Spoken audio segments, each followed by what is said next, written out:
Hello, everyone. I'm Brian, and today I am going to repeat an episode, an earlier episode of The Brian Snow Show. And the reason I'm doing it, you hear it in my voice. As I explained this morning, I lost a very dear friend, and I tried so hard just to get myself back in shape mentally and soldier forward. And now I just feel like, at least today, I can't I can't go on this afternoon, and I know Alvin would have wanted me to. I know he would have. But I'm going to take this time to grieve with my family, and I'll be back soon. I love y'all.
The thing is, until you can erase 3 Februarys, shut up.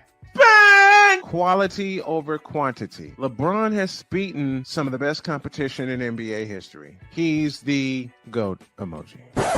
I will not cuss. I will not cuss. I will not swear. I will not swear.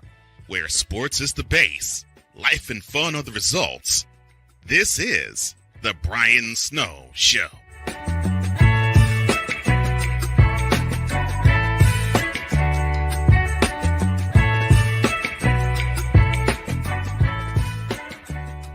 Good afternoon and welcome in to the latest and greatest edition of the Brian Snow Show, where sports is the base, life and fun are the result. We're presented by BetUS.com and Invader Coffee. We're here to bring you the best in sports and pure, unadulterated entertainment. I am Brian Snow, and together we'll embark on a journey that celebrates the power of sports to uplift, inspire, and unite us all. Well, I got some good guests for you this afternoon, as during our, and I'm trying to find who I go. Eric Smith from the BS3 Network will join me for hour one. And I have a taped conversation with Dan Levely. That'll be hour two, and that will close out the proceedings this afternoon. Just got the slate. Got a couple things to address as we go around the horn.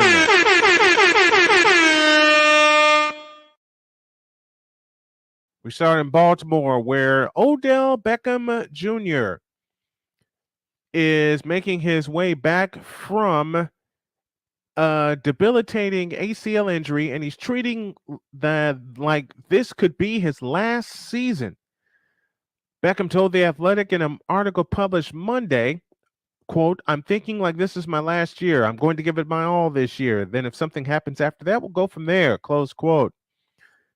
Quote again, "I went through a lot the last couple of years and I thought it was over. I didn't want to get back up on the horse and do the same song and dance all over again," close quote. The 30-year-old is set to play with his fourth different team in 6 seasons. The three-time Pro Bowl selection and winner of the Offensive Rookie of the Year in 2014, Beckham is now looking to revive his career with Baltimore and star with one Lamar Jackson.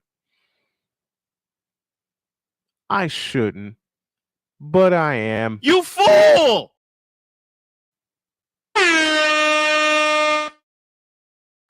Jordan Addison has been cited for driving 140 miles an hour for a dog emergency. His dog is having an emergency at home.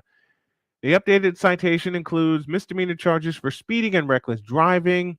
According to the citation, a patrol officer observed Addison driving eastbound on I-94 Thursday at just after 3 a.m. at an extremely high rate of speed, later clocked at 140 miles an hour. The posted speed limit in the area is 55.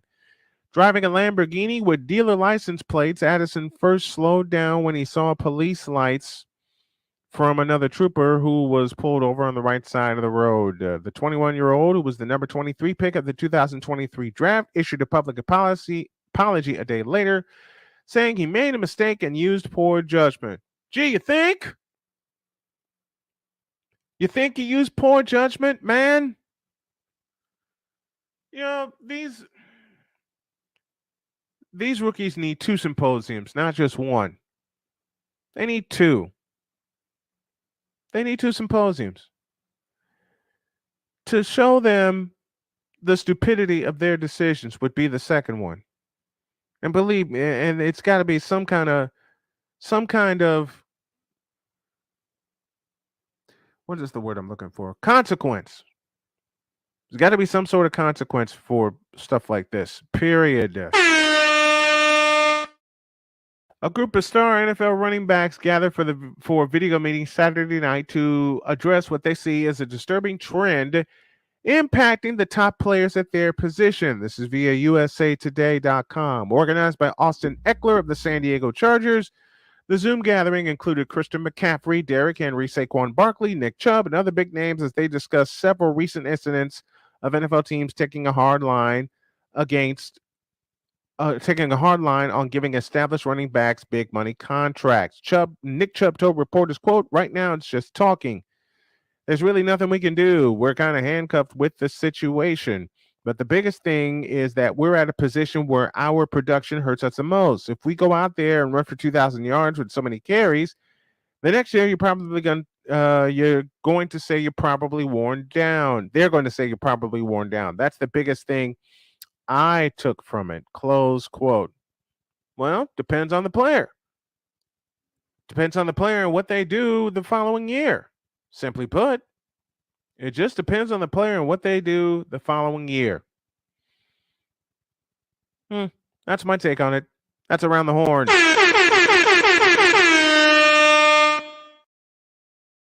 To the Fanatic Feedback Zone we go, and Victor Locke is here. Good afternoon, my brother Snowman. Victor, I may need to have you up at the end of the hour for some matter of fact, I'll have Victor at the top of hour 2 for some random musings. I'm totally improvising here, but I will do that. Play-by-play with JJ, my buddy Jason Joseph is here. And JJ, I may want to have you Wednesday afternoon. I will tell you the time as we go along here. and I may get Eric up here early. Um, matter of fact, I'm going to call an audible.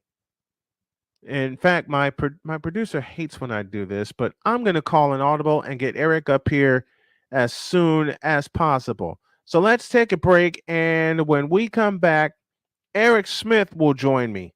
Back after this.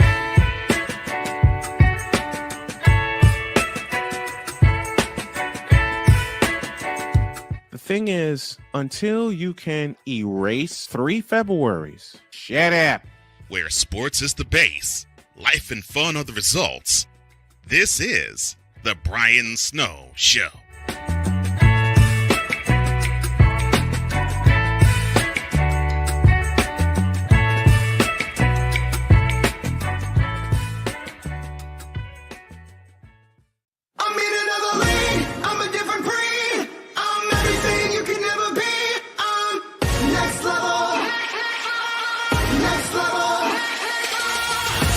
Thursday nights are wrestling night on CSTV. Tune in every Thursday night at 7 p.m. Pacific to see all the amazing Next Level Pro Wrestling stars on Thursday Night Throwdown on CSTVNow.com and the CSTV app on your Roku device.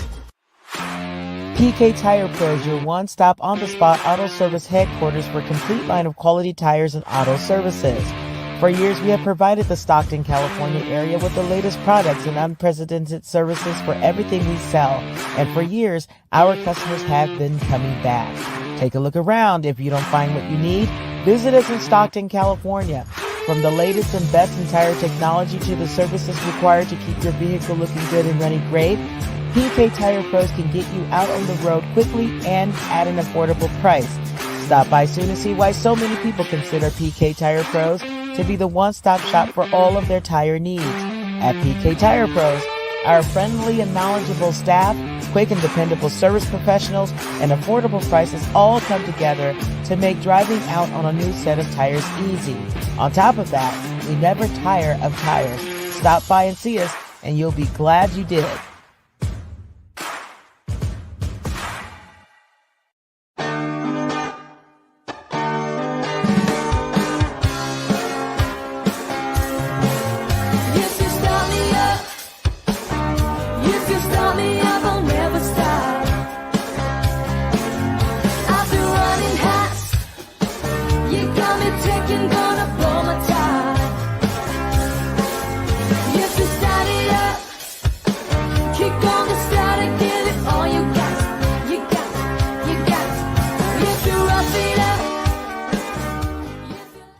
Where sports is the base, life and fun are the results. This is The Brian Snow Show.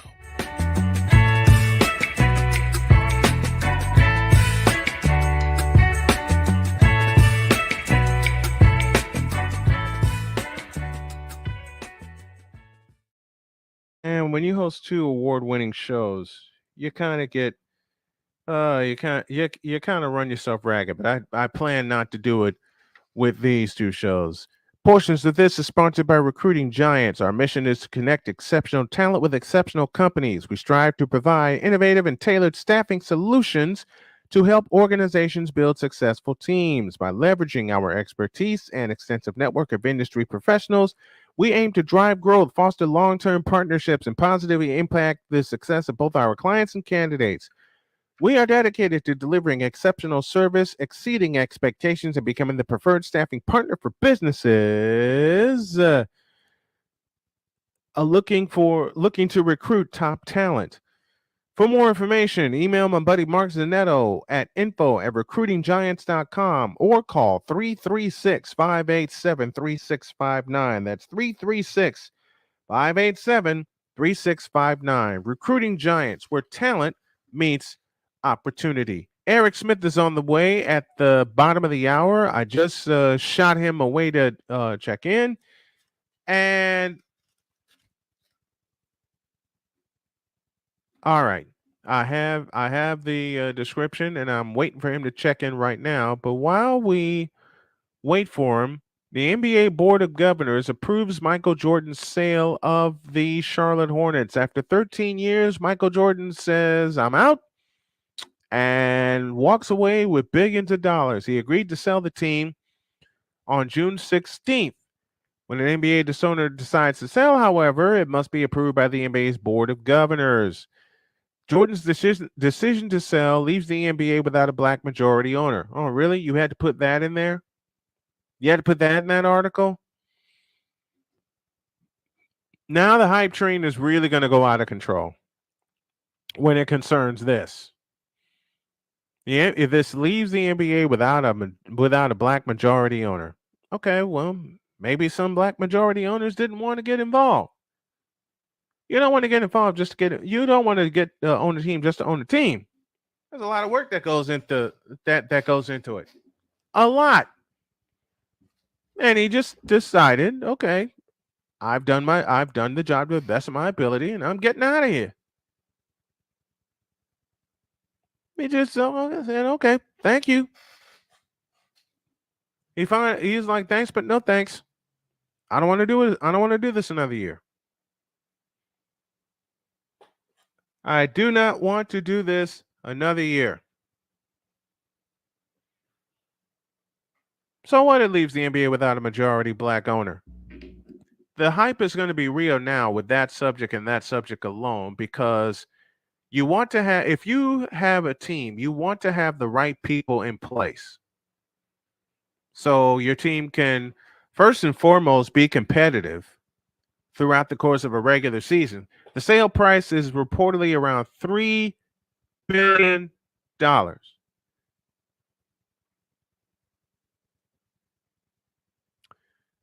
Let me repeat that figure again. The sale price for the Charlotte Hornets, for Michael Jordan sticking as a majority owner in the Charlotte Hornets, is around $3 billion.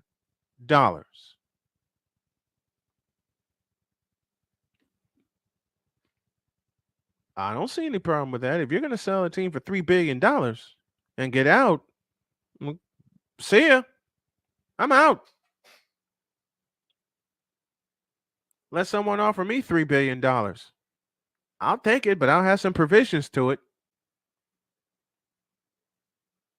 I'm still going to run this joint.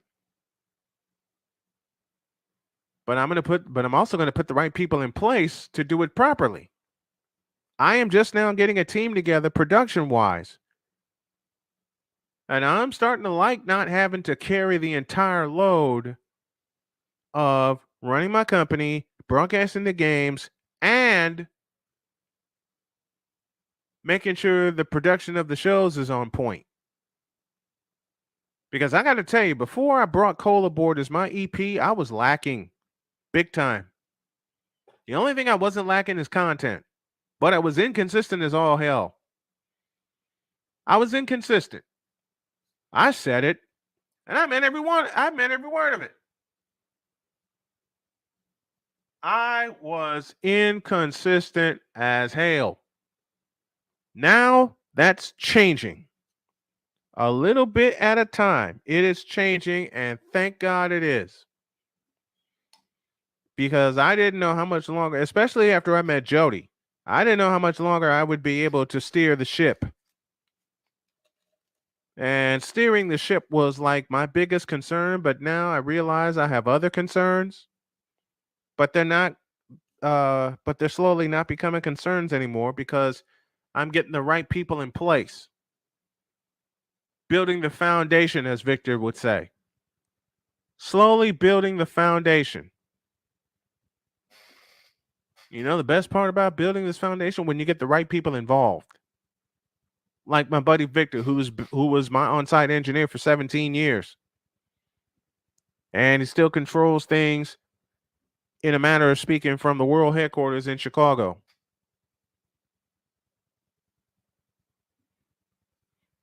You want to get the right people in place when you own a company, or in this case, own a team. And if you're not it, get out. Sell your stake and get out. But you know where this story is going to turn? It's going to turn on the fact that there is no majority black owner in the NBA. Okay, what?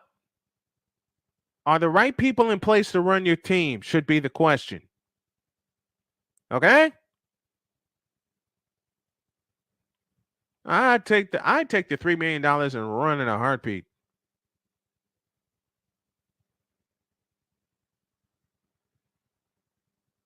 What's the problem? And it's the hype train about this particular subject is real. All too real. All too real. And when I say the hype train about this particular subject is real, I mean just that. I mean just that. For me, it is always about having the right people in place to run a franchise. Doesn't matter what color, black, white, whatever.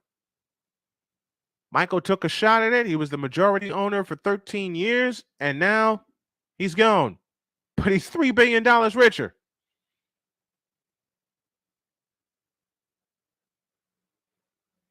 I mean, he ruled the NBA for 15 years, became the greatest player of all time. He didn't make good decisions as an owner. True. Not going to gloss over that. Can't gloss over that. The proof is in the pudding. But he walks away $3 billion richer. Say that again. $3 billion richer. For doing something for 13 years that no one thought he would ever do. And that is be a black majority owner in the NBA. My guess is he's also seeing the handwriting on the wall when it comes to the team. Part of it he had a hand in. Let's be totally real about it. Part of it he had a hand in. But be honest. Wouldn't you be happy if someone offered you $3 billion to sell your stake in the team so you can ride off in the sunset? Hell yeah, I would. I don't care what void it left. If I was the owner of the Hornets and nothing was going on and someone offered me $3 billion, where do I sign? I'll retire with Jody and ride off into the sunset and wouldn't say another word. I wouldn't say another word.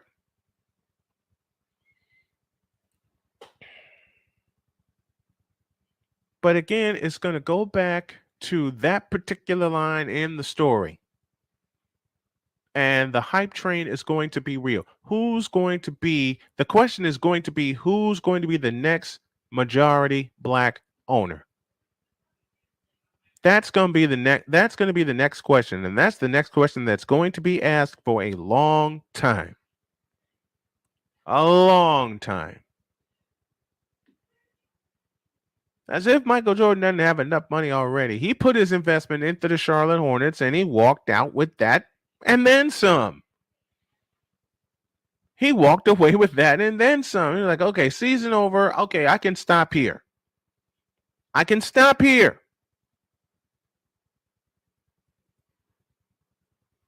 I'm going to vamoose.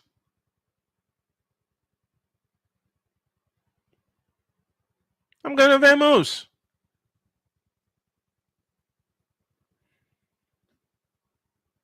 Now it's time for the Charlotte Hornets to get the right person in place that would make them competitive again and really make them buzz city. Really make them buzz city again. And this is nothing against Michael Jordan and his ownership of the team and the direction he tried to steer the team in. This is nothing against that whatsoever. You just want to field a team that is competitive enough to win on a nightly basis over the course of 82 games and get back in the playoffs, period. That's all you need. All right, ladies and gentlemen, it is 22 after the hour, and we're going to go to Detroit, Michigan. And I got to welcome my guest out of Detroit, Michigan, who is part of the Ear Hustle podcast with James and Eric.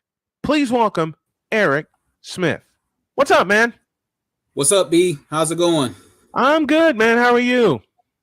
Can't complain, man. It's another beautiful day outside. It certainly is.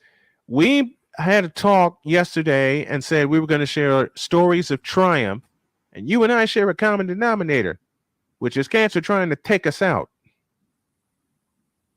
The scare is real. Our results wind up being a little different, but the stress and the pressures of finding out exactly what's wrong with you definitely share that in common. Just to kind of share some details with you, back 2017, the late part of 2017, at that particular time, I was also going through a divorce. I had a cancer scare. I wound up, with the tumor. Thank goodness it was a benign tumor, but it was a tumor nevertheless. The 7 or 8 days that I had to wait in order to get those test results were just excruciating.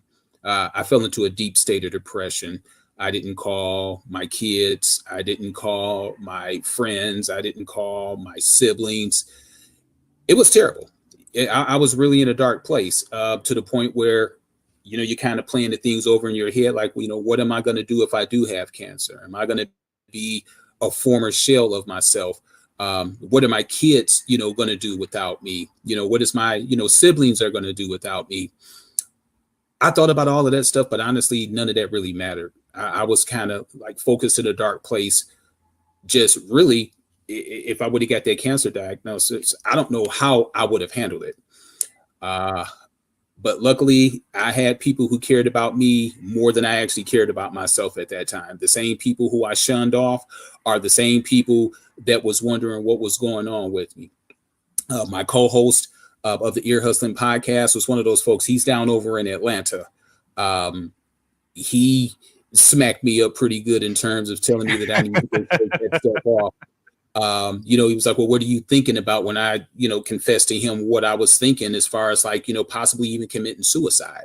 He was like, man, are you crazy? He was like, you've got, first of all, 4 kids that are here. And you're just going to let that be the last thing that they remember you by is you taking out your own life because you didn't want to, deal and overcome a potential sickness. He was like, you haven't even got your diagnosis yet, as far as whether it's cancerous or non-cancerous. He was like, why are you looking at everything from a doom and gloom perspective? He was like, that's not you. So he wound up getting a hold of a mutual friend of mine, and then she lit into me. Then she in turn wound up telling my sisters, because I didn't even tell my sisters, and then they lit into me. And I've got adult children, then they lit into me. And then it was just one of those things where I felt like that I was just so alone. But I wound up with a tremendous support system. The people at my job shared what was going on there because I was transitioning from jobs. It was a lot of stuff that was going on back in 2017, 2018. That would probably be a whole podcast in itself. But you never really know what you mean to people until it's time for them to take care of you. You and I both share this in common. We are usually the people that people lean on us. It's difficult for me having to lean on somebody because I've always been that guy. I've always been a rock of the family. And when it comes to facing those near like death experiences, you really reflect and you really think about what's important and about what's not important. Used to spend so much time focusing on negative stuff. Why do we complain about negative stuff, but we still want to feed and indulge in it? So many positive things that are going on. If you just really take a look at the average day of a person, there's way more positive things that happen than the negative things. But we have a tendency to lean on the negative things because that's a couple of things that didn't go our way. Okay, well, you know what? They didn't go your way. You know what? Get over it. World doesn't revolve around me as much as I would like for, to think that it does. It truly doesn't. What can we do to make somebody else's life better? What sort of good news and positivity can I spread to somebody that would make their life better? It's always, what can you do for me when you face that experience? It's now, what can I do to leave a lasting positive impression for somebody else? You're being a husband. I think that you can probably, relate to that there are times where you just don't feel like dealing with certain stuff. But then when you look over there at your wife, it's like, man, you know what? She is like my ride or die. She's there with me good, bad, or indifferent. You know, sometimes Absolutely. you have to live vicariously through somebody else to make sure that they're doing okay, even if you're not, even if you're having a bad day. But my dad always used to say a bad day is just that, a bad day. And it's really not even a bad day. It's a certain portion of your day that's bad. It's not the entire day. He refused to let anybody ruin his entire day. So, you know, from that perspective, I found out a lot about myself, about being resilient. I also found out that I'm not indestructible. We also need to take care of ourselves as men, period, particularly Black men. Health, at least in my family tree, men really didn't talk about their health much. Right. Which is probably why so many of us left Earth so early, because we didn't pay attention to our health. We didn't pay attention to our prostates. We didn't watch what we eat. We didn't like exercise the way we're supposed to. We didn't talk about those little aches and pains that could lead over to like other serious stuff. Not willing to take, you know, medication in order to clear things up. Men's health is extremely important. It is extremely important. And I've got 4 children. You know, I've got 3 of them are men, you know, ranging from 14 is my youngest son and my oldest son is 30. I want to be around for their children's children. I don't want them to be like, yeah, you know what, you know, dad, you know, he passed away, you know, like 52, 53 years old. I wish you could have met him. No, I don't want to be that guy. I want to be that guy at the family reunion, you know, hey, 100th birthday, you know, still able to walk. That's what I want. Yep. And I want to come to your, you know, I know that you just got done celebrating a milestone birthday. I want to see you on your 60th. I want to see you on your 70th. You know, we could be those 2 old men. Do you remember the movie Life with Eddie Murphy and Martin Lawrence? Yes. Okay. Yes. That's what I want for us. That'll be that'll be us. Yeah. Well, because maybe not the cranky old man. No. I can't be cranky. Cancer tried to take me out, and my wife wasn't having it. When I was all chemoed out, and I took those of you who know, I took oral chemotherapy for 3 months, 2 weeks on, 2 weeks off. And boy, I had a fog brain, and I didn't realize how much of a fog brain I had until my wife explained it to me. This is why I call her Dr. K, because she, like me with sports research, she digs into medical research and lots of it. And she said to me, you know what? You know, you're putting poison in your body when you do chemotherapy. And it took me 6 months to realize how much I put in my body over the course of those 3 months that I was on it. I'm not all the way back yet. I know it's still going to take me a while, but I'm further along, much further along than I thought I would be. We had to make she made the difficult decision for us to move from North Carolina back here to Indiana. And she says, I got to get some help because you're unable to take care of yourself. And I got to see what I can do because I want you here. I don't want anything else. I just want you here. Man, best decision ever. Because I met my oncologist in February of 22, met the gentleman who performed the surgery that saved my life. And I can't thank them enough to this day. I always shake my oncologist's hand and everyone in that office when I go see them, whether it be for a blood draw or a follow-up visit or whatever. I always shake their hand. I had a recent appointment with an eye doctor. And they said the spots on my eye, which is related to my diabetes, are not progressing. I shook his hand. Every day I'm blessed with. I wasn't even supposed to make it to 50 because Duke Cancer Center basically gave me a death sentence. No, not basically. They did give me a death sentence. They told my wife to go home and get her affairs in order, that the tumor I had was inoperable.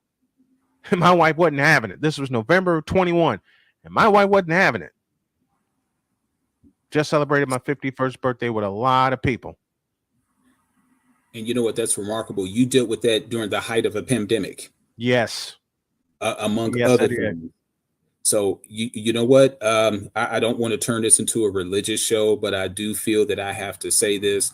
Doctors can tell you one thing, but God can completely tell you another. He definitely told Jody another thing, and Jody got the message to me. And I got to share this funny story. One day when I was in ICU, after a day after I was in ICU after my surgery, my daughter Cheyenne, rang me through Messenger, and she looked at me, and I was really, really weak. And she says, "Pop, you look awful." I said, "Baby, I feel awful." Her next question to me was, "Do you need me to come up there?" Yes. I didn't even blink. I said, "Yes. Get up here." And she was in Los Angeles at the time. Wow. She flew that night from Los Angeles to Indianapolis. I woke up the next day, and here is Cheyenne, red hair and all, walking through the door with the doctors. And I'm just going, now I know I'm in good hands. And speaking of good hands, come here, Pumpkin. This little guy decided to pay me a visit. This is Pumpkin, y'all. Mwah! Another one of my kittens that we have. He heard me sharing a good story, and he wanted to come check on me. Just like I checked on him before I went on air this afternoon. You doing all right, Pumpkin? Yeah, Ryan, my little pumpkin kitten joined us. Eric Smith joining me here. Tell me how the Ear Hustling podcast began. Tell me how that got started. During the pandemic, was sitting around, had a little bit of time. We were transitioning, working from our office to the home. James and I always sit back and we would just debate stuff. If he liked a Republican, I liked a Democrat. If he liked black, I liked white. If he likes, meat lovers pizza, I like vegetable pizza. So everything that we've done has always been a spirited debate. The best of friends, like brothers, but I'm telling you, you couldn't find two people with more opposites in terms of opinions than me and him. But the one thing that we did share love for is making sure that one another was okay. Good. So what we did, it was actually James, and it was another gentleman. His name is Patrick. Mm-hmm. So it actually started out as a 3-man podcast. So, me being black, James being mixed, and and Patrick being white. So we had these 3 different perspectives on how we view life. Right. So we were sitting around there and we were just kicking it. And you know what? It's like, let's just go on Facebook and let's just debate this and just talk about it. And then it kind of morphed from there. And it was just one of those things where it seemed like the more people were interested in what it is that we had to say. We've wound up interviewing congressional candidates, sitting U.S. congressmen from multiple states. Nice. We wind up with Gabrielle Union's ex-husband, who was also a professional football player at the university. He was at the University of Michigan. But you just never really know who you know until you start talking about stuff. Mm-hmm. And it was one of those things where we would talk about everything. We really didn't have a certain genre. It's whatever it is that caught our attention. Yep. Hey, I want to talk about this. Financial literacy, how the class of 2020 and 2019 was dealing with the pandemic, whether it was like high school or college kids, you guys didn't have your graduation, didn't get a chance to walk across the stage. How did that make you feel? Talking to, oh my goodness, we had talent shows during the pandemic where it was like, we had talent shows, and I'm telling you, there was some really talented people. You would look at those people and you would think, that person's probably is going to wind up being a singer. Mm-hmm. Nope. They wind up having a completely different talent. Right. Yeah. And so that just kind of just like morphed to say we just had a lot of different opinions, and we really wanted to get educated about stuff we didn't know. Mm-hmm. First show that we actually did, it was James that did it solo, but he interviewed this gentleman named Nick Brooks. Nick Brooks is gay. And that's when the LGBTQ community really started to just bust out.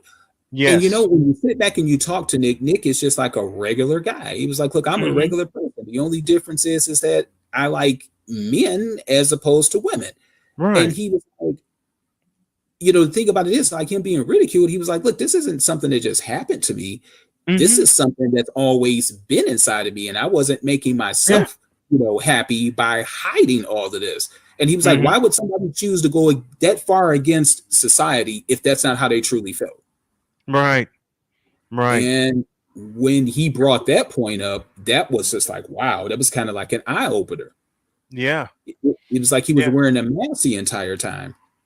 And I can't remember the name of this other guest that we had, but do you remember a few years back where the guy was like, hide your women and hide your kids, there's a rapist in the neighborhood? Yes. We interviewed him. Oh, wow. and I'll send you that feed when I get an opportunity to, but please that do. That was an eye-raising interview too. He got to telling us about his family history, the drug abuse, how he was, into, the bisexual life, working with Tyler Perry, how that changed his mentality, all sorts of things. So you just find so many fascinating people, that are out here that you never even think about their perspectives. And I like to run my mouth too, so it kind of helps with that. Well, the first real professional interview I had was with Cliff Levingston. When really from 227? No, Cliff Levingston. He was with the Atlanta Hawks, and he was with the Detroit Pistons. Atlanta Hawks. He started with the Pistons, then he played 4 years with Atlanta, and then really made his mark with the Bulls. I had such a thrill and an honor talking to him, and that was purely by accident because I was at Marquette Catholic in 2013, and Tony Midas, my good friend who was the athletic director, I was waiting on the volleyball coach, and he said, you won't be able to get the volleyball coach before the game, but would you like to interview Cliff Levingston? And my eyes shot open, and I'm going, wait, Cliff Levingston's here? He said, yeah. I said, yeah, I'll carve out 20 minutes for him. Wound up talking an hour. And I said, there's a question I want to ask you. And he says, what's that? I said, what is the worst arena you ever played in? Before I could complete my question, he said, Richfield Coliseum, Richfield, Ohio. I said, what? He said, man, you go in that place and it's dark. Doesn't matter if it's a suburb of Cleveland. It was just dark. No one wanted to play there. In my time with the Pistons and my time with the Hawks, and especially my time with the Bulls, we didn't want to play there. And we were just sitting there laughing the whole time when he was sharing NBA experiences with me. We're up against the break, and I'm up against this little critter here. But Eric Smith, I want to thank you for joining me. I'm glad I got you on the show. Tell everybody where they can find you, bud. Well, you can find me on Facebook, Spotify, YouTube. Just look up the Ear Hustling Podcast with James and Eric. We are on all of the major platforms. And I hope you have me again. We're on a little bit of a hiatus, so I've got a little bit of time to kill. Oh, and by the way, enjoyed. I'm definitely going to have you again. Enjoyed what you did yesterday when you was doing the thing with the Houston baseball team with the Astros. Oh, man. I love doing it so much. I'm going to move my coverage to Monday night so I can have the weekends with my wife, especially with football season around the corner. Her team's the Colts. Mine's the 49ers. We both love college football, so we're going to be busy this season. And I might have her on with me during a college football stream. But it's going to be fun. We can talk some football. I'm a Wolverine fan, so we definitely can talk some football. I love it. Thanks for coming on, my friend. I appreciate it. No problem. Hey, stay healthy, stay well. Thank you very much. All right, we're up against the break, and this kitten is up against me getting rambunctious. I think it's time for you to go back out to the barn. So I'm going to take a walk, and I will tell y'all I'll be back in a minute.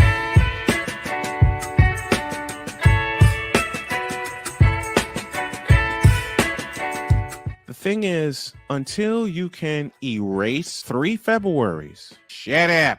Where sports is the base, life and fun are the results. This is The Brian Snow Show.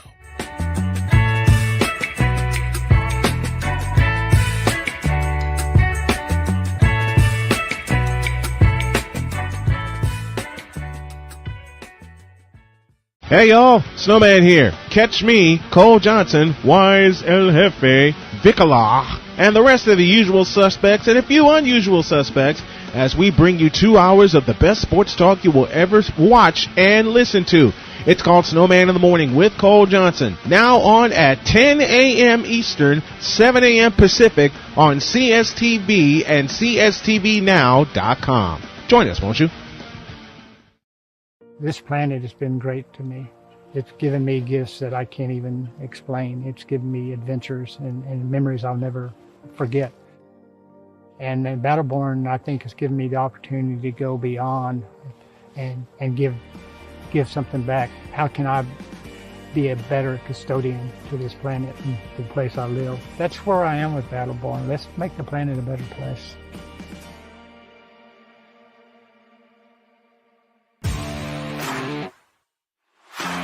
PK Tire Pro is your one-stop on-the-spot auto service headquarters for a complete line of quality tires and auto services. For years, we have provided the Stockton, California area with the latest products and unprecedented services for everything we sell. And for years, our customers have been coming back. Take a look around. If you don't find what you need, visit us in Stockton, California. From the latest and best in tire technology to the services required to keep your vehicle looking good and running great, PK Tire Pros can get you out on the road quickly and at an affordable price. Stop by soon to see why so many people consider PK Tire Pros to be the one-stop shop for all of their tire needs. At PK Tire Pros, our friendly and knowledgeable staff, quick and dependable service professionals, and affordable prices all come together to make driving out on a new set of tires easy. On top of that, we never tire of tires. Stop by and see us, and you'll be glad you did.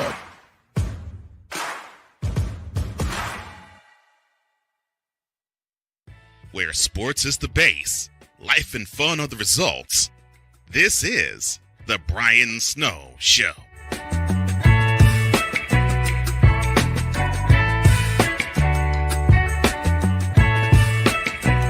.44 after the hour.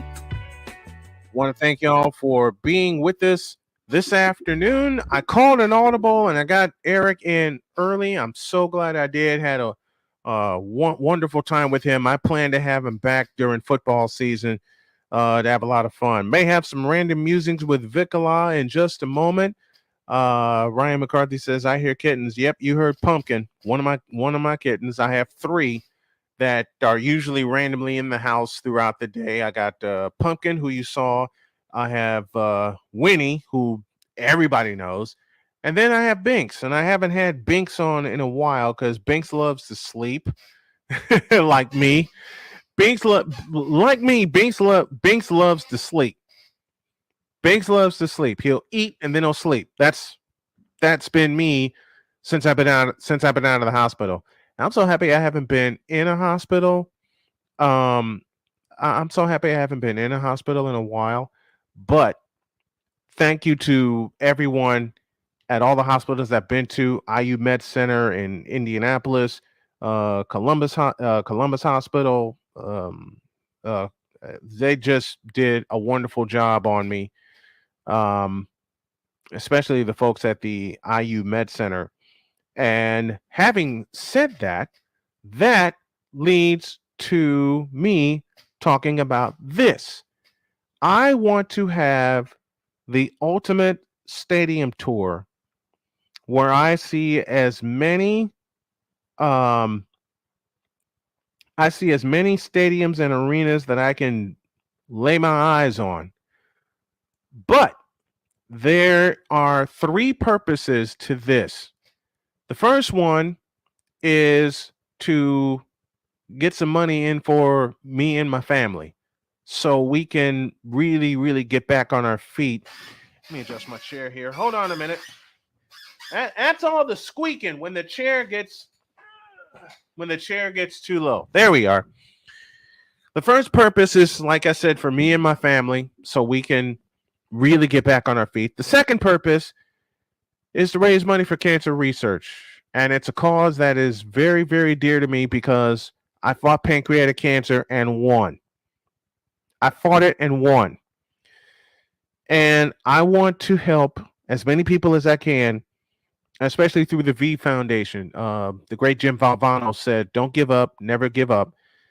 And he also said, cancer can take away all my physical abilities. It cannot touch my mind, it cannot touch my heart, and it cannot touch my soul. And those three things are going to carry on forever. I lost both my parents due to cancer. And I'll be damned if I don't make a mark on this. The third reason I want to do this is for the man empowerment movement. It's a movement that I started. I had the blank scared out of me when my ex, I'll say it, my ex, Jody Dias, threatened a lawsuit because I spoke of her on my own damn platform. And I was so spooked that I stopped it. Not anymore. There are men across this country that have gone through hell and back, and there is no kind of help for them. Let's change that. So that's a threefold purpose. That's the threefold purpose of the Snowman Stadium Tour. I want to raise a whole lot of money for those three purposes. Make sure my family make sure my family is good. Make sure cancer patients, have extra days. And then want to help the men across the country that have been through hell and back. And I have another kitten here. Come here, Winnie. Hi, Winnie. Are you joining me this afternoon? Like your brother Pumpkin did? Yeah? Okay. How about some random musings? Here's Victor Locke from Chicago, and he joins me right now. What's up, Victor? Good afternoon, my brother from another mother, Mr. Snowman. How are you? I'm 51, and I'm feeling great. So I got a couple little nuggets I just pulled up. But oh, dear. The majority when Victor pulls up little nuggets, y'all know the musings are very random, and they're going to be fun. All right, what you got for me? First and foremost, just got this out there. 76ers star James Harden is expected to lose $100 million because of his trade demand for the Nets in 2022. This is coming off MSN.com. James Harden free agency. The decision has continued to make headlines in recent weeks, with the former MVP currently looking to depart Philadelphia in search for pressures. See, that part alone pisses me off. Former MVP. He should have been an MVP in the first place, but I digress. You know that. I know that, but we don't vote. This is true. This is true. He seemed poised to join his fourth team in 4 years. Now, that alone. Fourth team in 4 years. 4 teams. In 4 years. In 4 years. I mean, look, we give LeBron a lot of crap. Yeah. Unless he stays with the team for more than a cup of coffee. At least, I mean, he was with Cleveland for about 9 years before he left to Miami. They used Miami for about 4 years. And then he went back to Cleveland for another 4 years. Right. And now he's in his fifth season in Los Angeles. Yeah. But James Harden just ruins teams where people. Skip Bayless called Terrell Owens team obliterator. No, I disagree. No, that's James Harden. James Harden is a team obliterator. And you know what? You could put Kyrie Irving on that list too. And Kyrie Irving on there too. He's more like a team cancer because it's just slow and painful. Sorry about that, Snowman, but he is. I laugh at that description because it's the truth. I laugh at that. It's just while his repeated team hopping has earned him plenty of criticism from the NBA fans, I have not seen any. I mean, besides you, myself, Cole, and everyone, but the ones who are true NBA fans, how about we say it that way? But the modern NBA fan is not. All right, I haven't seen that yet. I haven't either. When I see that, that's when I know he's done something. Yeah. Wrong. But you're not gonna see it because today's NBA fans all about two things: stars and stats. Yep. I've said it many times over. It turns out that his decision to leave Brooklyn in 2022 could cost him. Had James stayed in Brooklyn in 2022, the team would have likely offered him a max contract to keep him and Durant together. Well, I'd say right now that was not going to happen because Durant was out of there. What's your take, Snowman? Kevin Durant, you should have never left California. Kevin Durant should have never left Northern California. Ever. And for James Harden, you fool! And I gotta say this: Kevin Durant for leaving the Warriors. You fool! You fool! Yeah. Instead, Harden landed in Philadelphia, where his where he instead wound up opting out of the remaining year of his deal in order to re-sign for less. The move freed up cap space for the 76ers, who used the money for PJ Tucker. Don't know who that is. Jay Tucker. I don't know who that is. You don't want to know who that is. This offseason, Harden could have Just think Houston Rockets want to be big. Gotcha. With a supposed 3-point shot. Does that tell you anything? Yeah. This offseason, Harden could have opted out of the second year of his extension. However, his value on the market isn't worth the max deal he missed out on. Hell no, it's not. He ain't worth the max deal, period. He was never worth a max deal. I'm sorry. Did I say that aloud? As a result, he has now opted into the second year of his extension and is looking to land on another team. After the upcoming season, Harden will once again hit free agency and look to secure a bag on the open market. Good luck there. Exactly. By that time, he will be 35 years old, and given his age, he will unlikely secure himself a max deal. Right there. Mm-hmm. Again, 4 teams in 4 years, and he's 35. Poor James Harden. How the hell? Poor James Harden. No. I say that very sarcastically. I wouldn't even say it sarcastically. This is his mess that he needs to clean up. No one told him to leave Houston. Here's the question, though. Will he? No, he can't now. It's too late.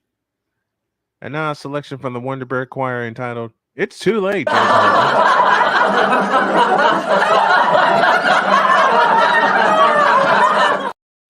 Sorry, couldn't help it.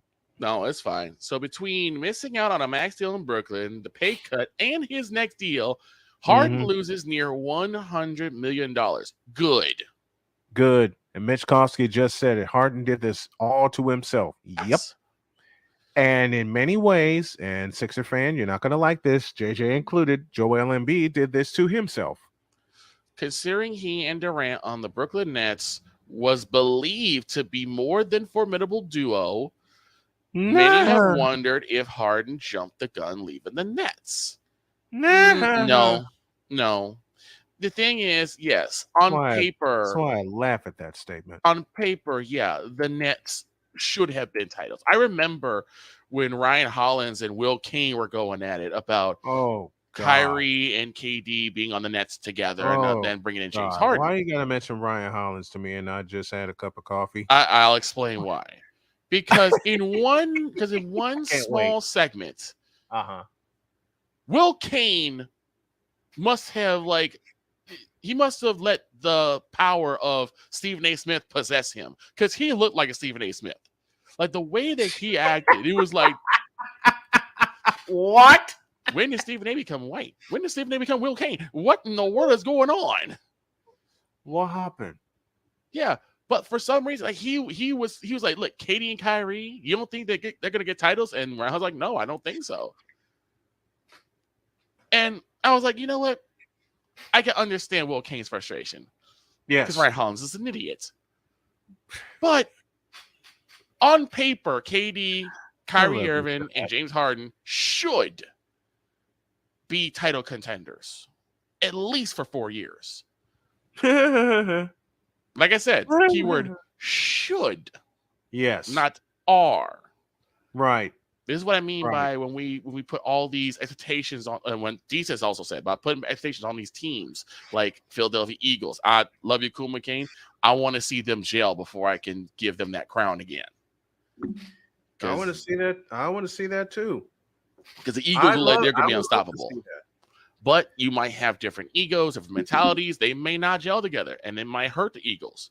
But that's with any team in the NFL. That's any team in any sport. On paper, you have this depth of talent that you're like, hey, these guys can really be some contenders. And yet, no, it's not happening. Sorry. Exactly. So. Exactly. But James Harden, does anyone really care where he goes? No. At this point? No. Does anyone really care? Jonathan Mathis, the sports judge, my good friend, asked me on his show Friday. Yeah, Friday. Where is a good landing spot for James Harden? I said nowhere. Yeah. I said I no. mean- I said absolutely nowhere. Any team right now will probably do to him what the Cowboys did to T.O. Pay Mhm. him and sit him. Pay him to stay at home. Now, who said that first on this program? I mean, heck, they did to Antonio Clown. I'm surprised they paid him. They paid him out the rest of his deal. Well, they had to. I mean, it's contractually out. He was Yeah, contractually obligated. he's obligated. And Yep. unlike Kyrieta Pinkett Smith, he didn't breach his contract. I love that name. Look, I know it fits. I know it fits. People ask me, Damn it. people ask me, why do you call him, Kyrieta Pinkett Smith? Mhm. Well, I know it's a shot at Jada, but what's your beef with Jada? Well, obviously, the woman who has been known to be a comedian can't take a joke. How does that work? And a joke that was extremely tame. Look, Extremely I know people at my job that have alopecia. Okay, and for the fools who sit there talking about you can't joke about Appalachia, like what? Yes, I've had people sit there and say, You mean can't-" someone actually mispronounced that? Yes, someone has actually mispronounced it and called it Appalachia. Someone called it Appalachian. Appalachia, not even Appalachian. And Appalachia? Yeah, they call it Appalachia. Really? They Like- called it Appalachia. Good. What? Instead of looking up the proper pronunciation for it. Exactly. I'm like, like I said, I know people at my job who do have alopecia. I do not speak on it. I do not talk to them about it. Mhm. And even they said, no, I watched that and I thought that was out of line. Chris Rock doing his job, leave him alone. Yep. You leave him alone. He's doing his job. You didn't have a problem with it before when he was making fun of everybody else. Now it's on you, and that's exactly what Kyrieta Pinkett Smith. Kyrie doesn't have a problem with people booing everybody else, but the minute he's in hostile territory, an away game, and he hears booing, he wants to kick people out. I wonder where we saw that before. Yeah. Kang did the exact same thing. In Indianapolis. He's done it a few times, but Indianapolis still sticks out in my mind. In the midst of an overtime game, in a game where the Fakers had a 9-point lead late in regulation, Mm-hmm. on their way to closing it out, and they blew it. Now, they And won the game in overtime, but they blew it. And I don't understand where this softness came from. This is going to be kind of the overarching point of my musings today. Uh-oh. When did we, as athletes, as sports fans, as sport journalists, when did a country get so doggone soft? I have an answer to that, but Please tell me. when I did woke this up country one. get- Go ahead. When did this country get? I want you to repeat your question to me because the answer. When did we as a country get so soft? I remember we woke up, we were tough as nails. We as a Yep. country, we were tough as nails. Then I went Yep. to bed one night, woke up next morning, and everyone is scared of their own doggone shadow. What is happening here? I have a year where I sensed the softness Mm-hmm. beginning. And you and I have talked about this off the air, Okay. but I'll expose it here. The year where I thought the softness began, especially in the sports world, Mm-hmm. 1995. You further than I thought you were going to go. I was going to say 2006, Oh, it started well before then. but 1995. That was still that was during that was after the first Bulls three-peat and before the second one, right? Yep. 1995, especially in the NBA, is when everything began to go sideways. It really went sideways after June 14th, 1998. Okay. Because it seemed When like the the talent pool started to get softer and softer. And it really went sideways after the greatest Western Conference final I ever watched, which of course 2002. Lakers and Kings. And I equate this to when the NBA on NBC lost its media rights. Yeah. See, this is what I mean by how like you attach certain things to sports. Yep. Like with you, White Sox, you always attach that to your family, particularly Sarge and Tiny. That's why they got me into White Sox Nation. Exactly. They inducted me into White Sox Nation with my first game in 1982. For me, it was the NBA on NBC. It was the Bulls playing on a Sunday afternoon. My aunt and my dad. You can't beat that. My aunt and my dad, we would go to Burger King. We would get like a Big Mac or McChickens with cheese on it. Come back and watch the game. And it was always fun, but these guys were trying their hardest. And yes. It's why I said in Snowman in the Morning this morning, work ethic is now a curse word to these people.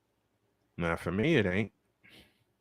You look at Joel Embiid, you look at James Sharman, you look at LBJ, to a slightly lesser degree, because I do see him trying to work, but yo jump shot is still a chicken wing, LeBron. I'm sorry. Yo jump shot is still chicken wing-esque.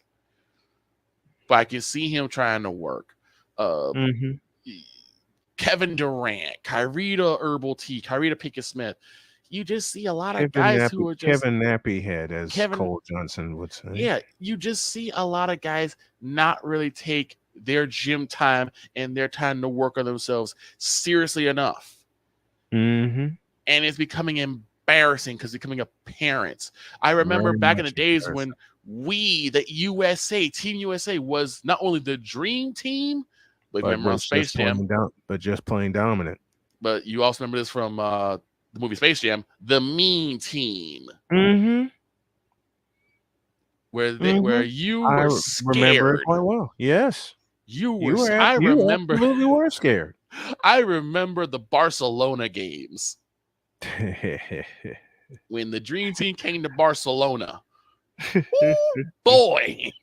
When the I got even better when the Dream Team had to qualify for the Olympics because they lost in 1988. Yeah. They lost in 1988. 4 years later. They had to qualify at the Tournament of the Americas in Portland, Oregon, at the Memorial Coliseum. They had to qualify to play in the Olympics in a tournament at the Memorial Coliseum that everybody and their mother knew they were going to win because of the team they put together.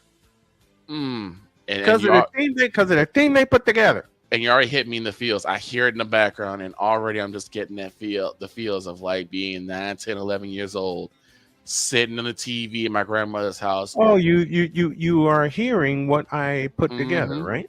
Yep. And my aunt's on one side, my dad's on the other, and we're eating McDonald's and we're just watching. It was just so doggone fun, and it kills me that that's no longer a thing. I mean, sports aren't even really digested as a group thing anymore. Right. Everyone kind of watches it solo now. And I remember back in the day where a Bulls game was a family event. I remember the Bulls game was a neighborhood event. Well, that was the finals. Listen, that was the finals. No.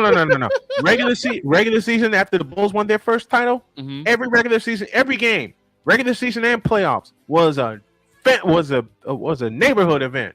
We somehow, I don't know how this was done. I wish I could do this myself, but somehow this was done when it was, I believe, Game 3 of the '97 finals. With the Bulls. Somehow, some way, one of our neighbors got a big projector board, big projector screen, put it in the street. Showtime. Got the projector on that had the game going through the projector. Big block party. Everyone had the grill going, and they had seats for the family and kids, and we were all watching the game.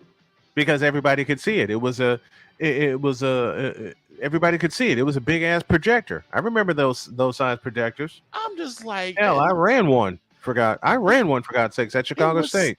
it was so much fun. I'm like, this is what we've been missing as fans. It's just that excitement. I hope what you're hearing now is hitting you in the feels. Oh, I hear it. I hear it. Because that's the song that got me going. Mm-hmm. And it's just like, that's not there anymore. Like, I'll ask you this question. What is the NBA's theme song now? Anybody know? I wish The NBA and ESPN, what is their theme song? It's non-recognizable, perhaps. I don't think they have one. And Well, they have to have one for production. I just don't know what it is. I mean, they have to have one, but I don't think they have one. I mean, NBC's and CBS's were they're just They're iconic. You hear them and you're like, hey, I remember this. They were iconic.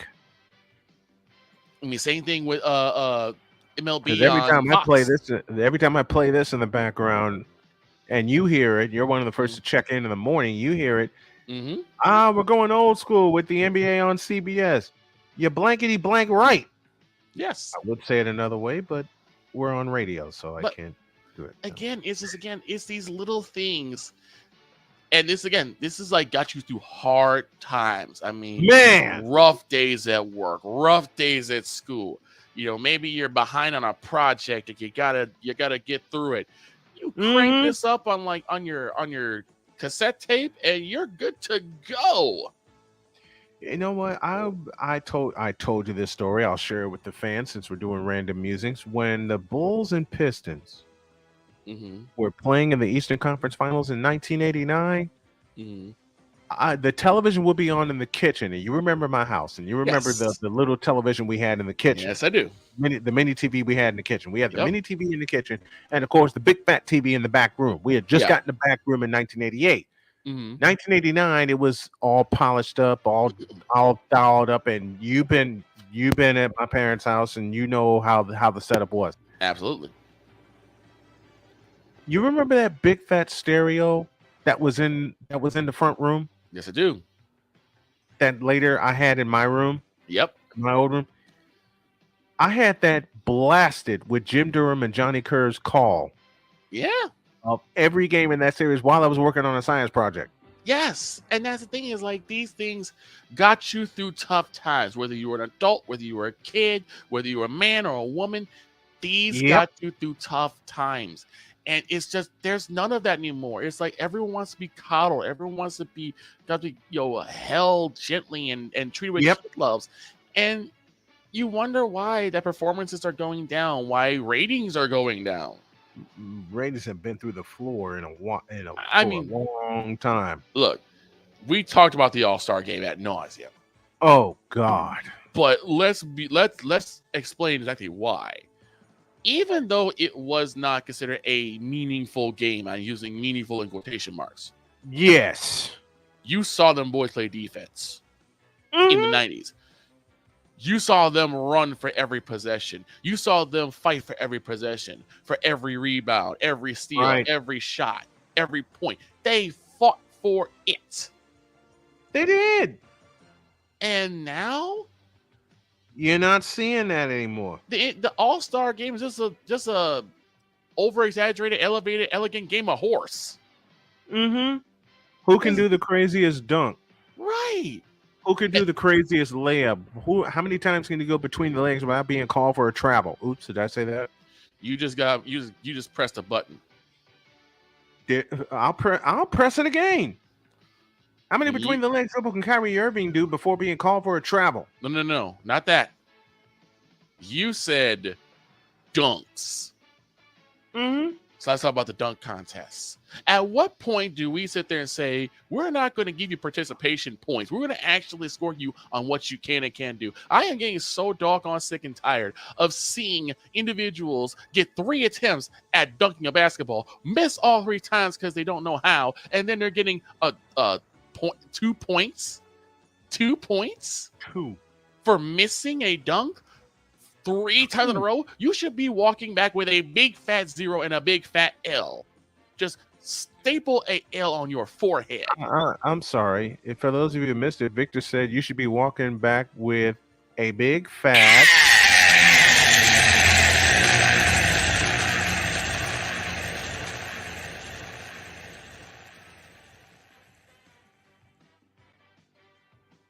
That's right. I did say that. I absolutely said that. I'm glad you did. But for some reason, now I'm you're so getting happy. 2 points. I'm so happy you did. You're getting 2 points by default because you missed, which That means big fats. No. You don't get points for missing a damn dunk 3 times. 3 times. God, I've seen that. Oh dear God. And I mean, and now it's getting to the point where Dear it's not even just Lord. dunks anymore. It's like, can I jump over this object here? Can or I jump jump over over- a car, brother Griffin? Yeah, look, I know that was really wonderful for Blake Griffin, and I was proud of him. But I always said Blake Griffin was an amazing athlete. If he learned how to play basketball, then he'd be something to see. But that's easy for another time. I've said that about LeBron James, and people want to bristle at me. Oops, did I say that? I mean, what happened to this? Offensive. Cooper brings it over to James Worthy. Worthy against Malone. Pass is deflected. Going to be stolen, I think, by the doctor. Yes, he's got it. Here he comes. Oh, rock the baby to sleep and slam. What Now- happened to that? Here's the thing with dunks like that, right? That was it. Now, to most NBA fans, that's probably not the most creative dunk. It's just more like a rock. He rocked the damn baby. But F You that. still He felt- rocked the baby. you felt that jolt of energy, that jolt of electricity. Yes. That is what And the that dunk was in contest is overtime. about. And that was in overtime, folks. That's that what the was- dunk contest is about. That was in overtime. I mean, I give it to Vince Carter for being one of the guys to do the between the legs dunk. I give you that. I give you that. But But it's like you can do that something baby- simple. it's like you said, that gave you a jolt. You could do something simple. I mean, I remember when tomahawks were just nasty. Supreme. When the Tomahawks windmill, Tomahawks were supreme. was just Mm-hmm. Dominique Wilkins and MJ going at it. It's just It's like I told you, man. 1995 to me changed everything. yeah. Let's go back to 1996 as we're talking NBA stuff. Mhm. Can we bring this back?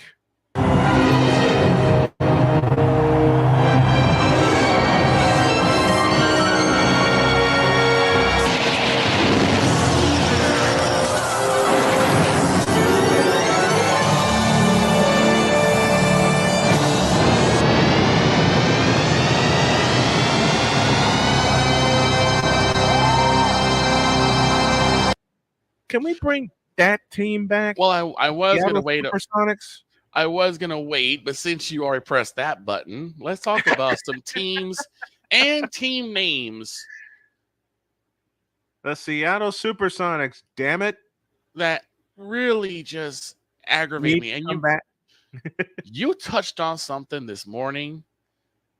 The And- Washington Redskins. Yes, and my mindset: if I get on the Brian Snow show this Oh, yeah. afternoon, Let it loose. I got something for you to let loose. okay, I got something for you to let loose.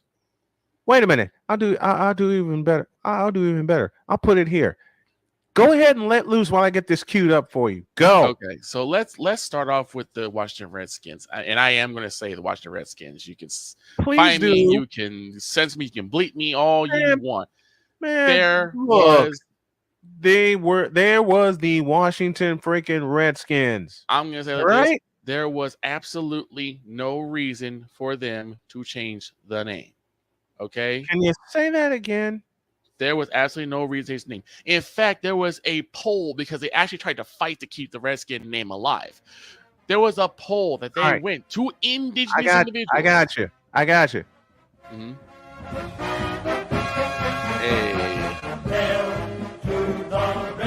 There were individuals, indigenous people that they actually polled, Yep.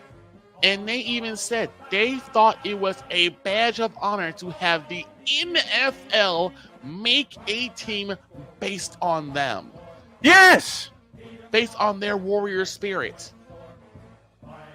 And it was a member of a tribe who designed the logo of the Washington Redskins. And then they all say, "Well, it's offensive. The name Redskin is offensive." I'm like, did you talk to people When did this happen?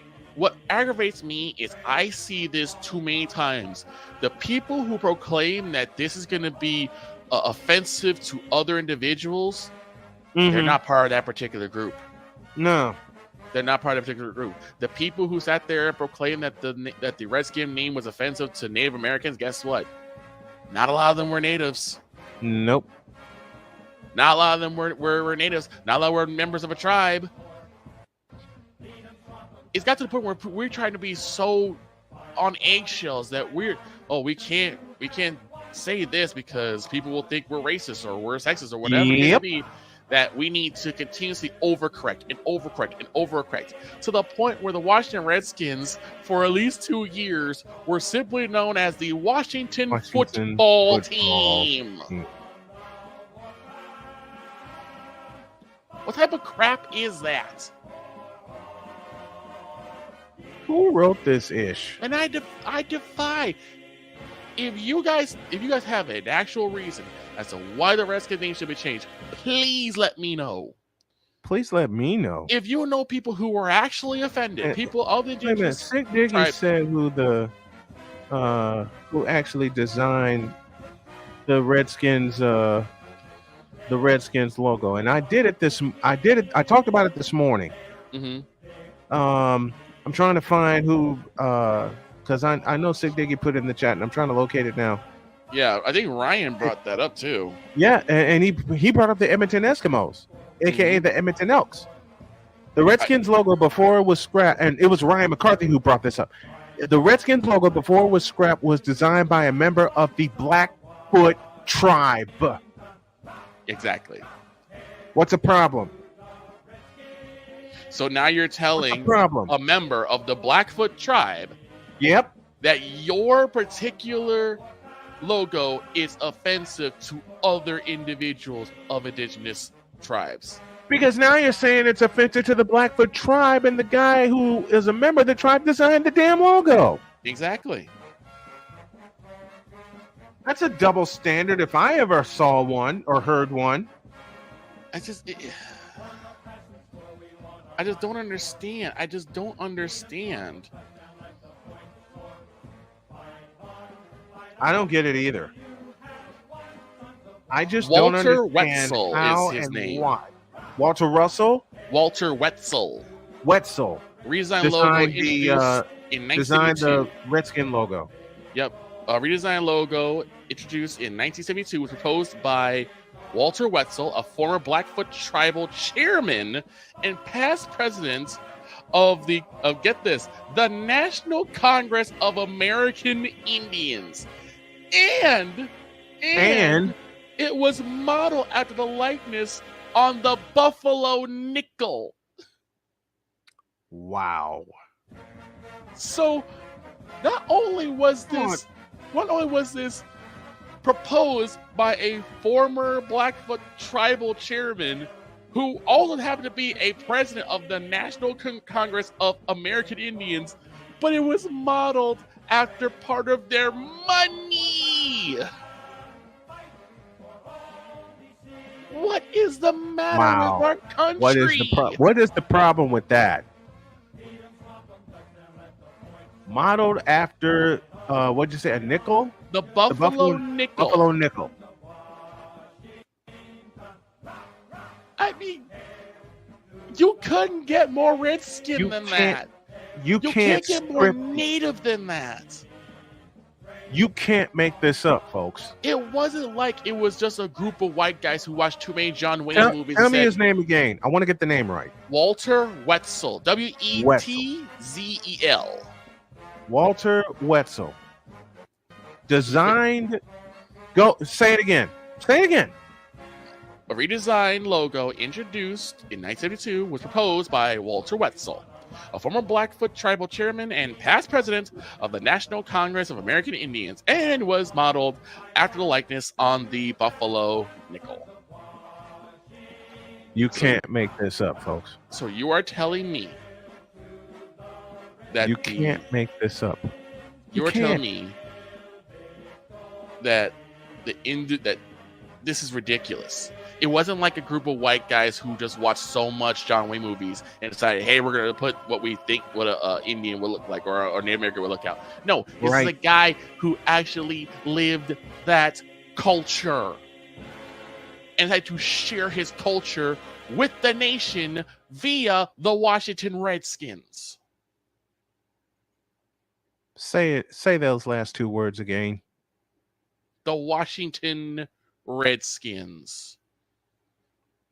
I have a friend, Stephen Askins, host of Inside the Huddle on Facebook. I greet him with "Hail to the Redskins" every time we talk.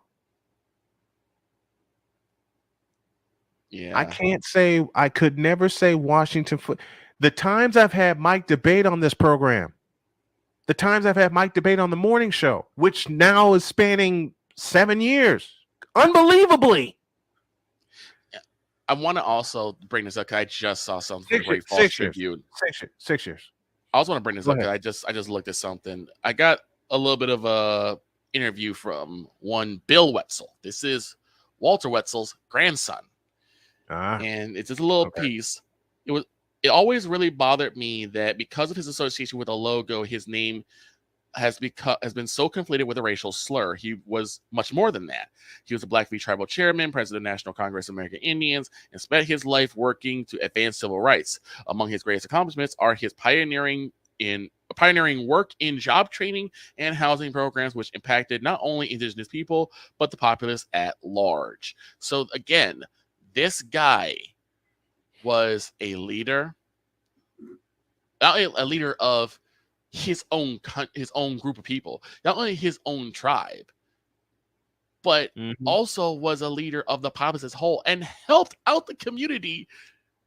And you said, yeah, your logo and the name it's just too troublesome. It's too troublesome. It's just too troublesome. We don't want to get sued. People don't like it. What?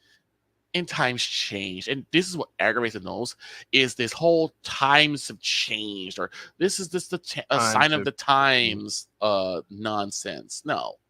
All right, forgive my next two words or my next sentence. Okay. Times have changed. My ass. I just don't understand. I don't understand. People are too soft for their own damn good. And I will throw this one to my man Deets because I know he will jump all over this one. It's gotten so bad that even Snow White and the Seven Dwarfs are not safe.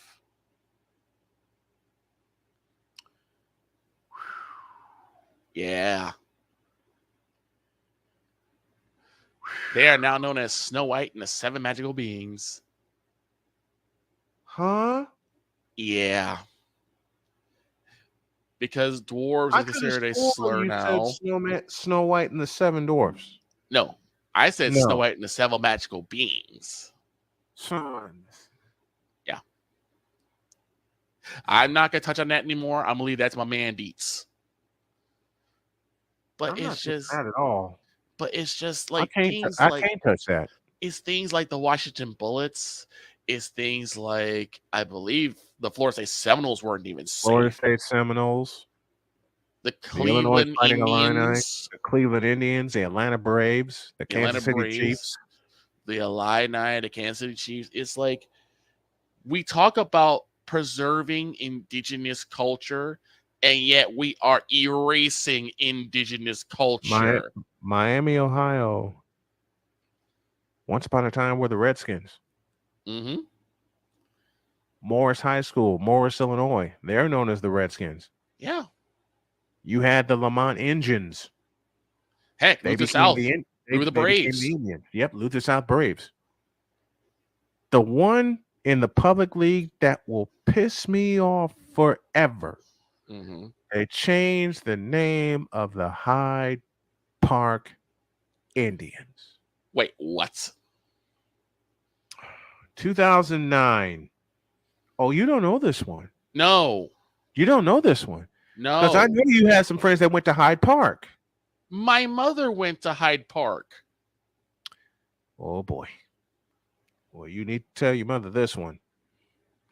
2009, they changed the name to the Hyde Park Thunderbirds because of bullying. Because I can just guess because of neighborhood bullying for them to change the name or It's the more pressure. it's corporate bullying. Mhm. It's corporations saying, it's what you said this morning. It's corporations saying, we're going to pull our funding. We're going to pull our sponsorship. If you don't change the name, can we find it offensive? Instead Let of me these be in teams, charge of the Washington Redskins. yeah, instead of these teams having the guts and saying, go ahead. See ya. Like having the guts and saying, see you later, and I dare you, I double dare you. I guarantee you'll be back within a week Mm-hmm. because you will see us thrive. Instead of these teams are saying, I dare you, I double dare you. Yeah, I double dare you. they start backing down. Yeah. Yeah, they start backing down. And it's just, again, it's why I said the country has gotten so doggone soft. Preach. And it's gotten so soft. And it's why I agree with Wise. It's time for the Gen Xers to come back. They come back with a thunder. See, that means one of my favorite subjects gets a makeover. Arcades. They return en masse. The luster of the arcades. Look, I get why people have started to turn more. Neon lights come back. You need to have the pizza come. Showbiz Pizza needs to come back. You know what I want to come back? I mean, even if I don't get arcades, if I don't get Showbiz Pizza, you know what I want to come back? What's that? Drive-in movie theaters. Oh, God, yes. Man, I've only been to one in my entire life. I was lucky to go to two. The one that I went to go to a drive-in theater twice.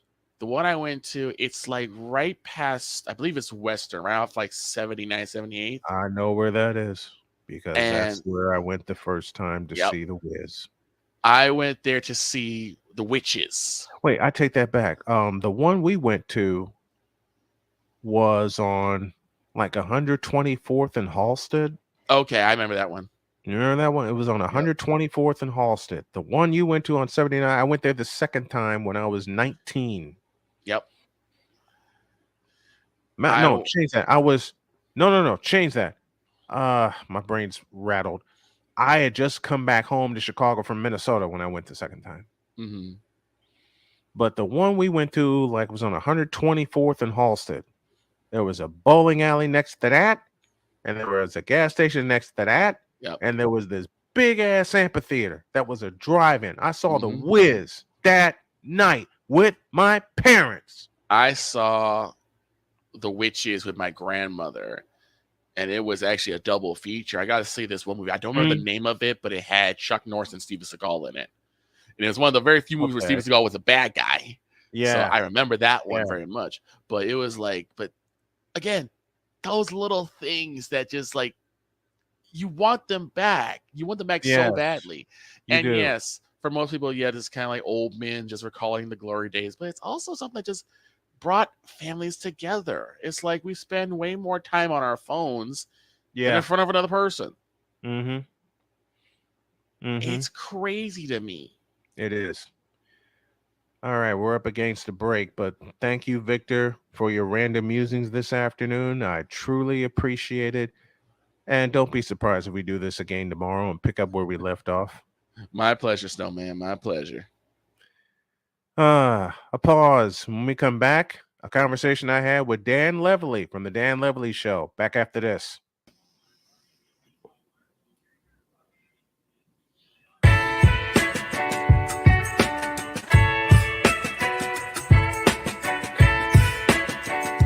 The thing is, until you can erase 3 Februaries, shut up. Where sports is the base, life and fun are the results. This is The Brian Snow Show.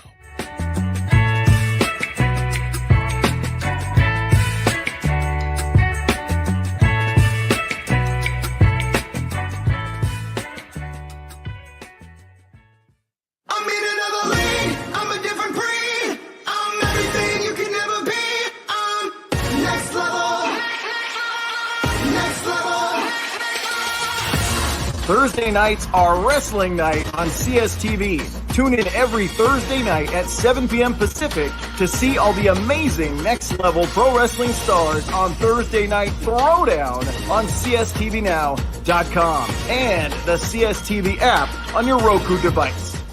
PK Tire Pro is your one-stop on-the-spot auto service headquarters for a complete line of quality tires and auto services. For years, we have provided the Stockton, California area with the latest products and unprecedented services for everything we sell. And for years, our customers have been coming back. Take a look around. If you don't find what you need, visit us in Stockton, California. From the latest and best in tire technology to the services required to keep your vehicle looking good and running great, PK Tire Pros can get you out on the road quickly and at an affordable price.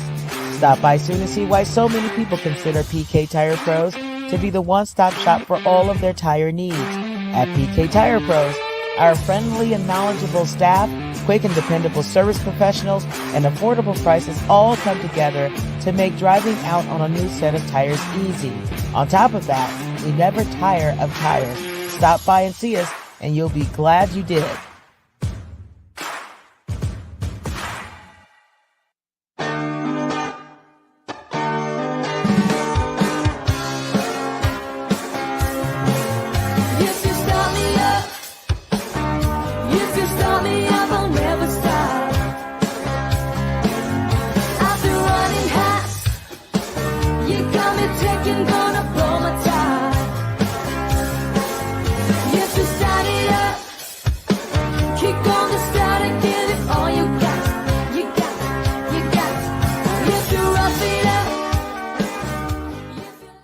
Where sports is the base, life and fun are the results. This is The Brian Snow Show.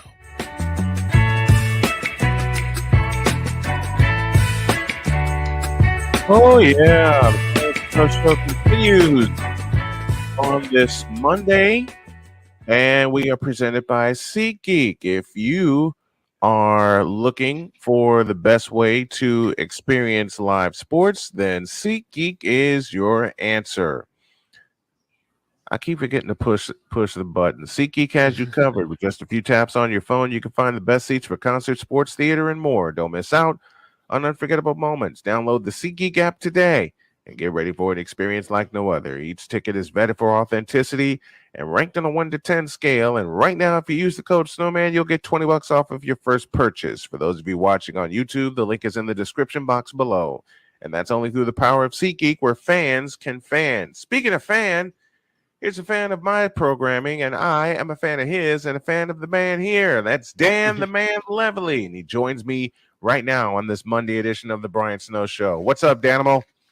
Hey, how's it going? Thank you for having good, me, man. I hung out on your show. We had a fabulous time. I can't wait to do it again. I had to have you on my show. What got you into doing a radio show, doing a sports show? What got you into that? Oh, well, I did my sports show, Bet That with Dan and Ja. It was just pretty much me and him. Like, we dabbled in, we had a movie podcast that we had together. It was us and like 7 other people. Mm-hmm. And that was short-lived because it's 7 other people, and you know how things go that way. Yes. But it was, so me and him just linked up and said, "Hey, do you want to do a sports podcast?" And he's like, "Yeah." And he's like, so it was just pretty much 2 friends just getting together and talking about sports and what we thought, and we just decided to do it live on the internet.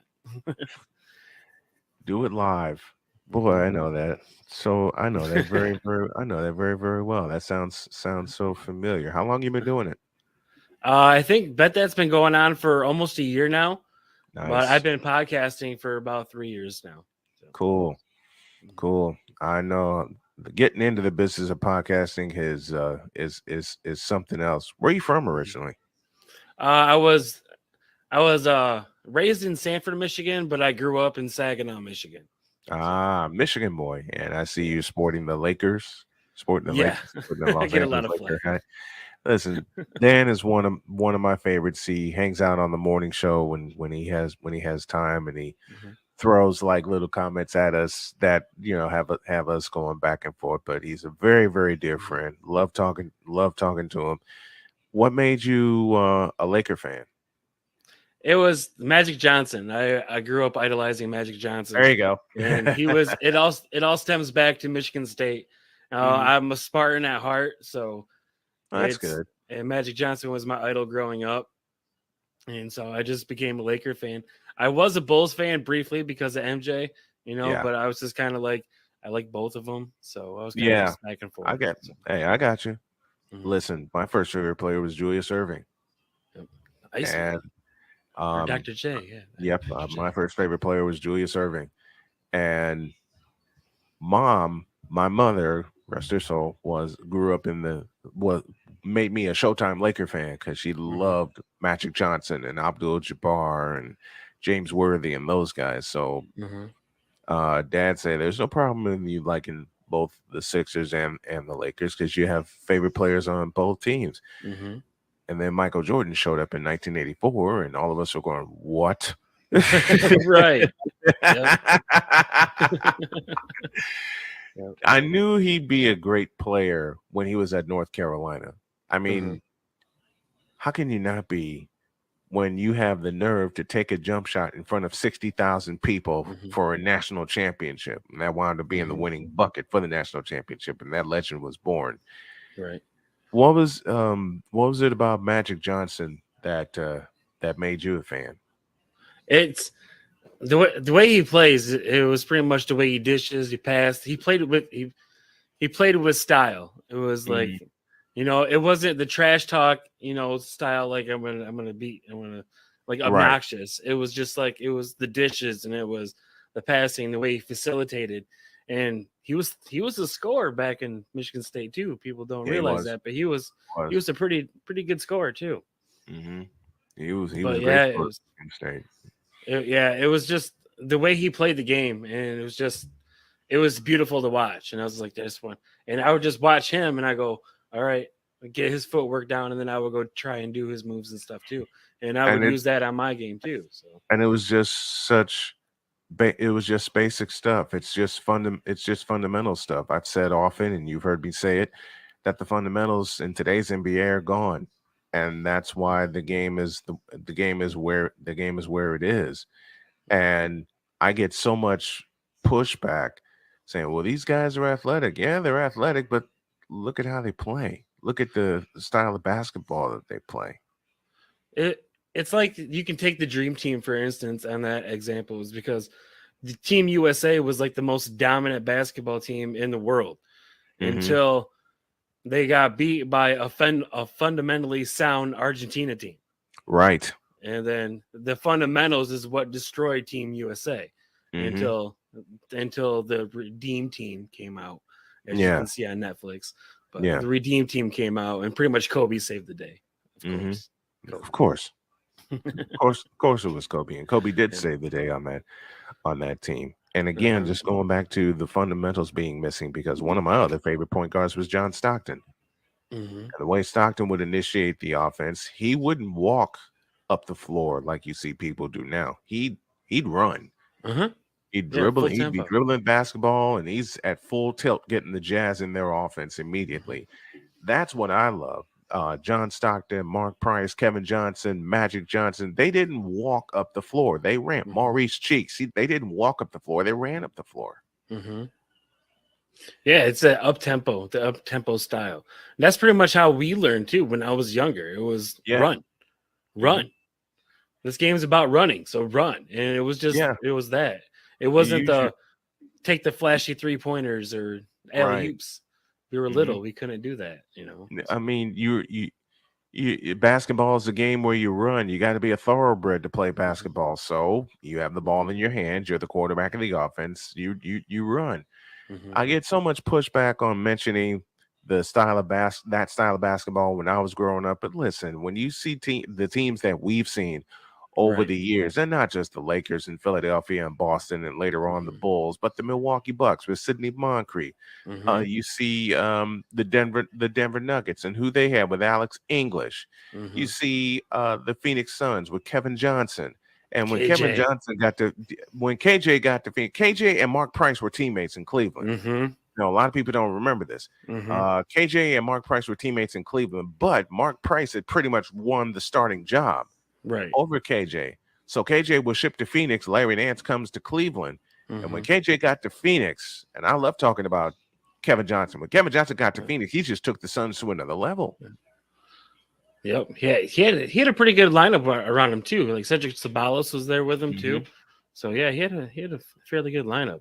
Wasn't Barkley there with him too? Yeah, Barkley got Phoenix? there in Yeah. 90. Barkley got there in 93. Yeah. Yeah. And So that Phoenix was that was the trade that they made with Jeff Hornacek going to Philadelphia. Barkley Yep. goes to Phoenix. And then they go to another level. First year that Barkley was there, they went to the finals, but they went up against you know who Mhm. in a six game war. But matchups like that is what I miss in sports, period. There's Yeah. not many rivalries anymore, and I hate that. I think it's because back in like the late 80s and early 90s, basketball was like it was a physical sport. It was a contact Yes. sport. You could get hit and nothing would happen. There would Right. be no call, no tech. Mhm. Nowadays, it's I don't want to say soft, but it is. It's soft. Exactly that. It's Yeah. soft play. It's like every play there's a whistle. And it all started with the hand check. Once they Mhm. disallowed the hand check, the Mhm. whole game went soft after that. Yeah. Like I miss the days where you can just take somebody out. That's what I did when I was in high school. If someone tried to dunk on me, I took you out. Yeah. It wasn't gonna happen. You earn your points at the free throw line. Right. You're not getting to the basket. And if you make the basket, hey, Right. pick you up. Kudos to you. Get the 3-point play. But you're Mhm. it's not going to be easy getting to No, the basket exactly. on me. You're gonna earn it. You have to thank you. Thank You're you. gonna earn it. You have to earn it because we don't see that anymore. You don't see basket being payback. earned anymore. And I'll say it for you. It's soft. I've said is. it for a long time. It's Mhm. very, very soft. Mhm. To use my New York, it's soft, man, and I don't like it. Right. I mean, one of my favorite centers of all time, who my mother hated because he played so well against the Lakers, was Moses Malone. Love Moses. Yep, Moses. Yep. Okay, Moses would run you over and still had a feathery touch getting to the basket. Mhm. Moses is the only center I know that could body up Abdul Jabbar and take the skyhook away from him. He And was be the good, only, yeah. Yes, he was the only center I knew that could do that Mhm. and do that consistently. Mhm. The skyhook, though, that was such a sweet shot. You don't see that nowadays. No one would ever attempt that nowadays. It was so ugly, See, but pretty at the same time. and all you had to see was Kareem get the ball on the low block, and all he needed was a sliver of room. Swing left, shoot right. And that when that skyhook was up in the air, you look at your scorecard. Yep, you can put that down in the book. That's book. That's good. It was the just so same- awkward, though. Yeah. It was just awkwardly thrown, and it's just like, whatever. He just threw it up and it just went in almost every single time. It was like I tried to imitate that move, and it's just like, no, there's no way. That- You start at the hip, and then nope. You can't teach. Well, you can't teach 7'2" and 265. No, you can't. Okay, and he worked on that shot so tirelessly because, like I said, all you have to do is see him get the ball on the block, and all he needed was like a foot of room. So you'll Mhm. work one way, swing back the other way, and you're like, oh hell, here it comes, and it just right in the basket. Yep. And he'd do it from anywhere. He would Yeah. do that skyhook from anywhere. We're just like, it's insane. It's like one of those, it's iconic shots, like MJ's fadeaway. Oh my And gosh. Just the finger roll, Iceman's The finger, finger roll with Iceman. Yeah, It's just one of those Julia iconic Julius Erving walking out of bounds. Yep. Yep, crazy. Iconic, Crazy just things. like you said, iconic shots. Uh-huh. And that fadeaway from Michael Jordan Mhm. was such a weapon. It was was unguardable such a at the weapon. time. Yeah, the way just shimmy. Bam! And you don't know which way he's gonna go. Yeah. You I don't always, know. You don't know which way he's gonna go. yep. You can always tell when he's going to do it too because he always rolled his back. And once he rolled his Mhm. back, he tried to feel where the defender was behind him. And then once he Mhm. did that, once he knew where you were, it's over. You forget it. Forget It's it. over. You know, you were at his mercy. Uh-huh. You were at his mercy. The same. So many players that had a post game. One of my favorite centers who was very awkward but used his body well was Brad Daugherty. Yeah. Yeah. Brad Daugherty Jordan. used his body very well, Mhm. and he had something similar to a sky hook. He had the jump hook. Yeah. You know, standing at 7-1. I miss Mhm. centers in the NBA, like Big true centers. big men. Yeah. You know, the closest to a center we have now in the NBA is Nikola Jokic, Yep. and he He's has 7'2". the most well-rounded game I've ever seen. And you don't look at Jokic as like a traditional center either. He's not like a Right. big man that bangs down low. He's going to drop that three on you too. So Mhm. it's like an evolution of big guys. Like it's you in the NBA, all you're going to see is 7 feet people here pretty soon. Yeah. They're all going to be running point guards. They're all going to be guards, and 6'10". They're all going to be 6'10" and above. it's crazy. Running point guards, looking just as awkward as ever. Ben Simmons, hello. All right. How about football? Who's your football team? Oh, I love the Rams, not because Okay. of the whole Stafford trade neither. It's just because I get that a lot. I'm like, yeah, you're a Rams fan because of the Stafford trade. Right. No, I was a Rams fan back before they went to St. Louis and they were still in LA. Oh, there you go. Yeah. So Eric Dickerson era. Yes. Yes. Okay. Dickerson. Eric Dickerson. John Robinson era. Henry Robinson. Eller, Jim Everett, Willie Flipper Anderson. Like I think Trent Green was there Trent Green was there. Trent Was Green the was quarterback? there. briefly. Yeah, he was there. So Mhm. with me, I love the 49ers. And Are you Joe from San Montana- Francisco? No, I'm from Chicago. Chicago. And Okay. Joe Montana is the reason. Yep. And I get Joe teased all the Montana. time by my family and my friends. And Mhm. how can you be from Chicago and like the 49ers? Easy. Joe Montana. And later on, Steve Young. Mhm. And Jerry when Rice. I mentioned Jerry Rice. When Yeah. I mentioned Joe Montana, they're like, all right. But Yep. how can you and later my friends would contact me and they're like, okay, you sold me. How could you not like Joe Montana and the Yeah. impact he had on the game? Like the pass to Clark. Come on. Come on. That play made me a 49er fan forever. The Mhm. catch. The catch. Because I had so many people in my class pulling for the Cowboys. I was the only one that pulled for the 49ers. And it wound up turning into a bet with my teacher. Like, if the 49ers win, everybody gets cupcakes. You're on. Okay. And like, you're on because they're going to win. Uh-huh. And I thought, before the winning pass, I thought, I opened my big mouth. And now I'm in trouble. And I could explain to my mother why I'm making cupcakes. But Dwight Clark saved the day. Yep. Out of nowhere, and Everson Walls has got to have nightmares. Right about through his seeing hands. that. Right. And you thought it was going to sail out of bounds. Nope. Here comes Yeah. this guy. You talk about awkward. Everyone says Dwight Clark was awkward, but Dwight Clark was a hell of an athlete. Uh-huh. He was a hell of a receiver. And you just see him doing this, bending away. No one has any business bending. And you're like, how? Yep. I think it was one of those catches where he even was surprised he caught it.